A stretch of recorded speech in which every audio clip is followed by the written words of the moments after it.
दरअसल आपको बता दें, संजय राउत ने प्रेस कॉन्फ्रेंस में बीजेपी पर हमला बोला है। 5 राज्यों के चुनाव आगामी लोकसभा चुनाव 2024 की दृष्टि से महत्वपूर्ण है, लेकिन चुनाव आयोग मुंबई नगर निगम चुनाव 2024 सहित राज्य के 14 नगर निगमों के चुनाव की घोषणा कब करेगा, यह कहते हुए संजय राउत ने सवाल उठाया है।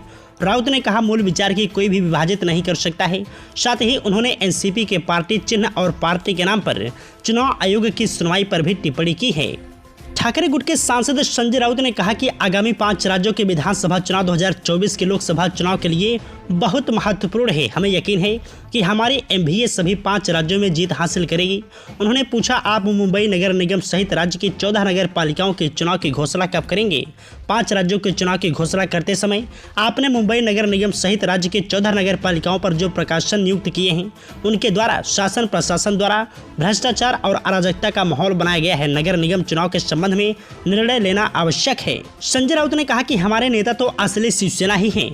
तोड़ने के लिए शिवसेना टूटी, कांग्रेस टूटी, समाजवादी पार्टी टूटी, उस वक्त भी कोशिश की थी, टूट जाने दो, चाहे कितनी भी पार्टियां तोड़ लो। हमारी मूल सोच मूल पार्टी के साथ है। शिवसेना उद्धव ठाकरे के नेतृत्व में है।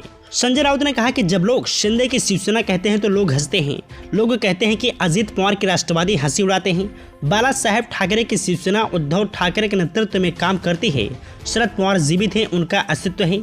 चुनाव आयोग सुनवाई कर रहा है। चुनाव आयोग को भी कुछ सोचना चाहिए। पार्टी के संस्थापक सामने बैठे हैं, उद्धव ठाकरे यहाँ बैठे हैं और कोई पार्टी पर दावा कर रहा है।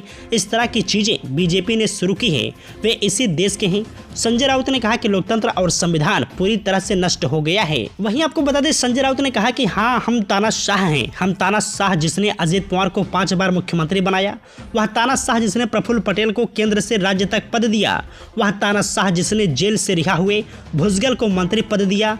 आप किसे कह रहे हैं तानाशाह? ऐसे शब्दों का प्रयोग करने पर आपको शर्म आनी चाहिए। शिवसेना उद्धव ठाकरे के नेतृत्व में काम कर रही है।